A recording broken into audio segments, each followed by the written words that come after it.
खुलुमबाय स्टुडियोआव दं आं साजिब बसुमतारी। नब कुमार सरनिया दा एमपि इलेक्शन गेलेनो साननाया मोजाङै सानै हयै आवगायनाया मोजां। सरनिया दा इलेक्शन गेलेबावनो साननाया मोजाङै सानै हयै आवगायनाया मोजां। सिगां नब कुमार सरनिया 10 बोसोर एमपि जालांबाय। सिगांनि समाव बिखौ रावबो फेजेननो हायाखैमोन। जि जाबाय 10 बोसोर बे एमपि जालांबाय आरो बेखौ रावबो फेजेननो हायाखै।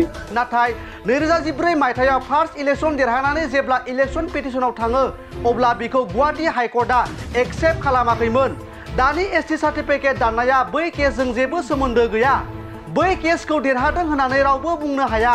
नब कुमार सरनियानि एसटी सार्टिफिकेटखौ दानबाय, नाथाय नब कुमार सरनिया गावखौ एमपि इलेक्शनाव 100% नमिनेट जागोन होननानै बुंदों। नब कुमार सरनिया गावखौ बर' कसारी होननानैसो एसटी सार्टिफिकेटखौ लादोंमोन, नाथाय बियो बर' कसारी नङा। हिरा सरनिया बर' कसारी नङाब्ला एसटी सार्टिफिकेटखौ मोननायनि अधिकार गैया। बिखौ बियो चेलेन्जबो खालामनो हायो। लकसभानि स्पिकारा सासे एमपिखौ दानख'नो हाया, नाथाय सासे एमपिखौ दानख'नो हानाय गोहोआनो जाबाय इलेक्शन कमिशन। बेफोर बाथ्राया जों बुंनाय नङा। बेफोर गोख्रों बाथ्राखौ खौरांगिरिफोरनि सिगाङाव बिथां उर्खाव गोरा ब्रह्मआ बुंदों। जागोन पेनेल नाङा, बे अपोजिशनफ्रा बिदिनो प्रिपारेसन जानो थाखाय पेनेल बानायलायनांगौ जायो। जोंनाव पेनेल नाङा। जायफोर गेलेनो थाखाय लुबैदों बिसोर गासिबो कम्पिटेन्ट। एबाथ' जोङो कम्पिटेन्सिखौ नायगोन।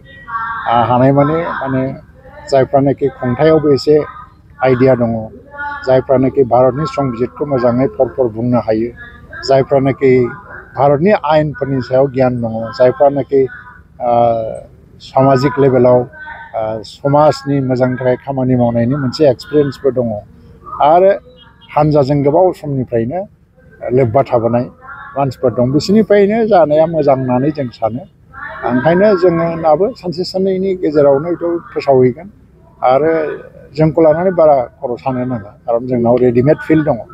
दा नरेन्द्र मदिखौ भारतनि साफ्रोमबो मानसियानो प्राइम मिनिस्टार लुबैयो, गुबुनखौ रावखौबो लुबैया।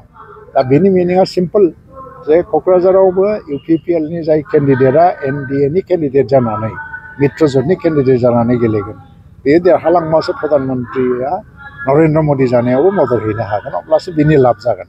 थ' बिनि हेंथायै जायफ्रा सानो बिसोर लुबैयाखै जे बाहाय डेभेलपमेन्ट जाथों एबा नरेन्द्र मदिया प्रधान मन्त्रि जाथों। ओंखायनो रावबो बेखौ साननाय नङा होननानै आं सानो। ओंखायनो जोङो बुरजाथार बर'आव देरहानोसो खामानि मावगासिनो। जेननाय देरहानाया जोंनि बाथ्रा नङा। हिरासरनिया जे हिरासरनि सार्टिफिकेटखौ केन्सेल खालामबाय होननानै बुंदोंमोन, नाथाय बिथाङा 100% गावनि नमिनेसना एक्सेप्ट जागोन होननानै बुंदोंसो। बियो मोनसे आयेननि प्रक्रिया, बेखौ रावबो खुगाजों ओरैबायदि बुंनो हाया। खारन बियो आरो एनादार मोनसे पेज दंबावो कर्टआव, दिनै स्टेट लेभेल सिकिउरिटिनि कमिटियासो बिनि सार्टिफिकेटआ बर' कसारी हिसाबै लानायाव बिजे बर' कसारी नङा बेखौसो बुंदों। आरो जुदि जिहेतु बियो एसटी सार्टिफिकेटखौ बर' कसारी हिसाबै लादों, थ' बे बर' कसारी नङाबा बेहाय एसटी सार्टिफिकेट मोननायनि अधिकार गैया। दा बेखौ बियो चेलेन्जबो खालामनो हायो, खारन बियो लकसभानि जे स्पिकार बियो फाइनालि मा खालामनो हायो, बियो डिसकुवालिफाइ खालामनो हाया। बे हाउसनिफ्रायसो डिसकुवालिफाइ खालामनो हागोन।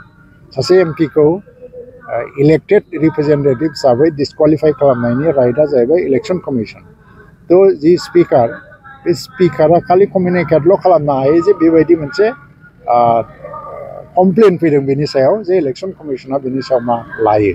थ' इलेक्शन कमिशना बेखौ डिसकुवालिफाइ खालामोबा बेयो हयतोबा आरोबाव एपिल खालामबावनो हायो दसे समनि थाखाय। बे आप टु दि कर्ट बेखौ एक्सेप्ट खालामो ना खालामा, ओंखायनो एसे सम नांबावो। खिन्थु नब सरनिया दा इलेक्शन गेलेबावनो साननाया मोजाङै सानै हयै आवगायनाया मोजां। जि जाबाय 10 बोसोर बे एमपि जालांबाय आरो बेखौ रावबो फेजेननो हायाखै।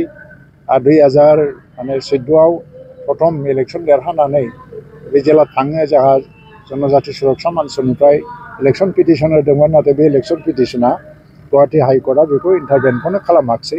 बे बाहायनो जोबनानै थादों। दानि सार्टिफिकेट केन्सेल जानाया बै केसजों जेबो लिंक गैया। बै केसखौ देरहादों होननानै रावबो बुंनो हाया।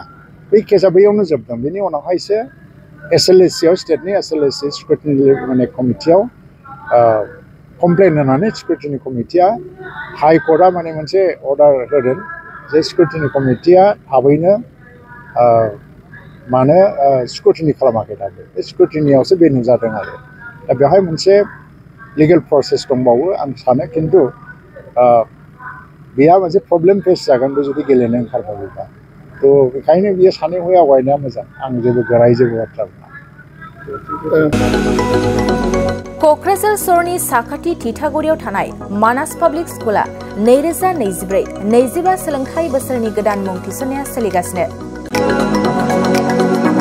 थिथागुरियाव थानाय इंराजि बिजोंनि मानास पाब्लिक स्कुलाव दासान्दि नार्सारिनिफ्राय 8 थाखोसिम गोदानै मुं थिसननाया सोलिगासिनो। बे फरायसालियाव गुनगोनां सोलोंथाइ होनायजों लोगोसे फरायसाफोरनि थाखाय दं मोजां खाबुफोर। थाखो फोरोंथायनि अनगायैबो yoga classes, basic computer education, English speaking skill, maths and science projecting, highly experience faculty आरो स्मार्ट क्लासेसनि खाबुफोर दं। बेजों लोगोसेनो बे फरायसालियाव हौवासा आरो हिन्जावसानि थाखाय आलादा हस्टेलबो दं। गोसो गोनां बिजाथिफ्रा थिथागुरिनि मानास पाब्लिक स्कुलाव मुं थिसनोब्ला नैबे जानबुं नम्बर 6000853288 6000489621 9101008849 कल खालामनानै सुलाद लानो हागोन।